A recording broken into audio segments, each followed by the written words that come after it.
எல்லாருக்கும் வணக்கங்க. எல்லாரும் எப்படி இருக்கீங்க? நல்லா இருக்கீங்களா? இது என்ன வீடியோ அப்படின்னா, இது வந்து மூக்குத்தி பூண்டு அப்படின்னு சொல்லி எங்கள் ஊரில் சொல்லுவாங்க. இந்த செடியை வந்து அறுவடை பண்ணவே முடியாது, அழிக்கவே முடியாது.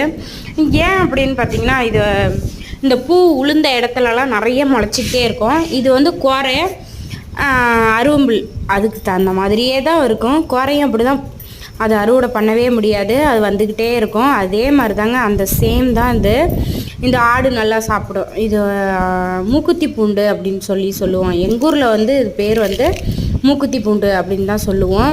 இது வந்து கையெல்லாம் ரொம்ப கசப்பாக இருக்கும். அது அந்த செடியில் கையை வச்சு பறித்தோம்னா கை ரொம்ப கசப்பாக இருக்கும்.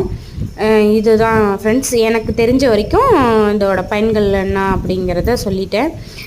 சின்ன பிள்ளைங்களாம் இதை மூக்கில் வச்சுக்கிட்டு விளையாடுவாங்க, அதனால தான் மூக்குத்தி பூண்டு அப்படின்னு சொல்லுவாங்க. இதேமாரி இன்னொரு மஞ்சள் கலரில் ஒரு பூண்டு இருக்கும், அதையும் அப்படி தான் சொல்லுவாங்க. இதுக்கு என்ன பேருன்னு உங்கள் ஊரில் அப்படிங்கிறத கமெண்ட் பாக்ஸில் கமெண்ட் பண்ணுங்கள். ஓகே ஃப்ரெண்ட்ஸ், இந்த வீடியோ உங்களுக்கு பிடிச்சிருந்தா லைக் பண்ணுங்கள், ஷேர் பண்ணுங்கள், சப்ஸ்கிரைப் பண்ணி வச்சுக்கோங்க, பெல் ஐக்கனை கிளிக் பண்ணுங்கள். பாய்.